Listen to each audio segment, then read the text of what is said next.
안녕하세요. 외과 전문의 방해과 원장 방상일입니다.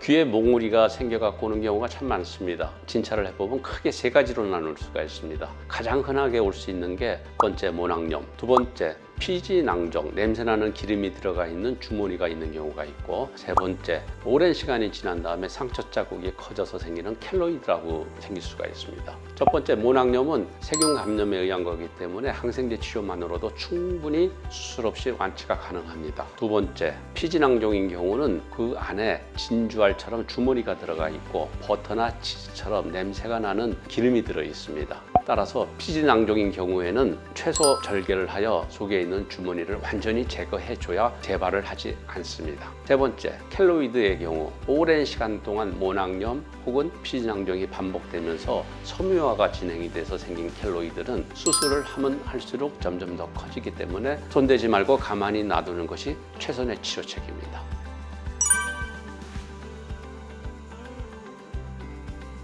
우리가 이제 두피 쪽에 혹이 생겨서 오시는 분들이 많은데 크게 두 가지로 우리가 생각을 할 수 있습니다. 첫 번째는 이제 지방종인 경우가 있고, 두 번째는 이제 피지낭종인 경우가 있습니다. 피지낭종은 피부에서부터 생겨서 파고 내려가 있는 거고, 지방종인 경우는 골막과 뼈 사이에서 생겨서 위로 올라오는 경우가 있습니다. 이 모두 부분 마취로 수술이 가능하고, 지방종인 경우는 우리가 피부를 절개하고 골막을 절개하고 골막까지 들어가서 지방종을 제거를 해야 되기 때문에 이런 경우는 하루 입원을 하는 경우가 많습니다. 간혹 이제 머리카락을 자르느냐 마느냐를 물어보신 분들이 많습니다. 수술을 위해서는 머리카락을 일부 자르는 경우가 있습니다. 하지만 질병 때문에 머리카락이 다시 안 나오거나 하진 않고 수술 후에 100% 완전 복구가 되기 때문에 머리카락 자르는 것에 대해서 걱정 안 하셔도 됩니다.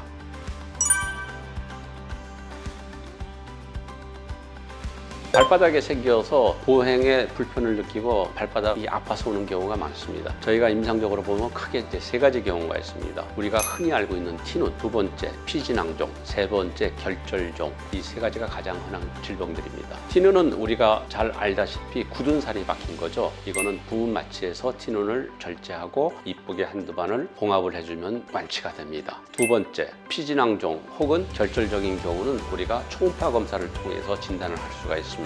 피지낭종인 경우는 부분 마취로 최소 절개하여 마찬가지로 속에 있는 주머니를 제거하여 주면은 아주 좋은 결과를 얻을 수 있습니다. 세 번째, 결절종. 뼈와 뼈 사이에 물주머니가 피부 쪽으로 이렇게 자라 올라오는 걸 우리가 결절종이라고 하죠. 결절적인 경우는 주사 바늘로 진단 및 치료 목적으로 바늘로 찔러 뽑아보면은 아주 간단하게 해결할 수 있습니다. 매우 큰 결절적인 경우는 마찬가지로 마취하에 절개를 하여 주머니를 없애기도 하지만 간단한 결절적인 경우는 몇 번 흡입 치료로 완치가 되는 경우도 있습니다.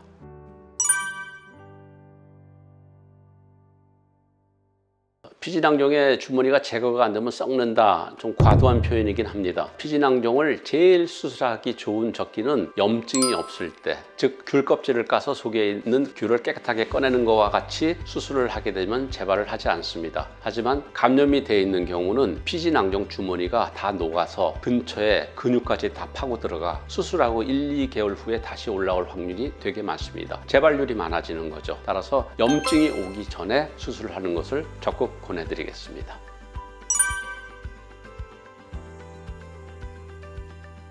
염증이 있고 없고의 차이를 우리가 어떻게 알 수 있냐, 자가진단법을 간단히 소개해드리겠습니다. 염증이 없을 때는 본인이 만졌을 때 마치 달걀 노른자를 만지는 것처럼 말랑말랑하게 만져지고 통증이 전혀 없습니다. 자가치료한다고 짜다가 2차 감염이 된 경우는 건드리면 아프고 벌겋게 성이 나 있고 열감도 있습니다. 이런 경우는 절대 손대지 말고 병원에서 치료받기를 추천해드리겠습니다.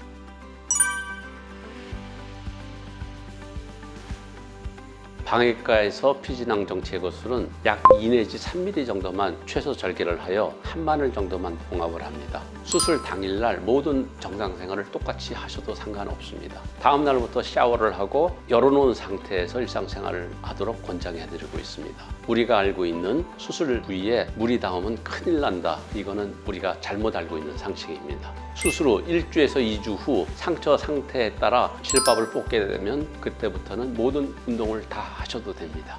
내 몸에 생긴 혹이 피진양 중이다 생각이 되면 합병증이 생기기 전에 외과 전문의를 찾아 간단한 시술로 정확하게 치료받기를 권해드리겠습니다.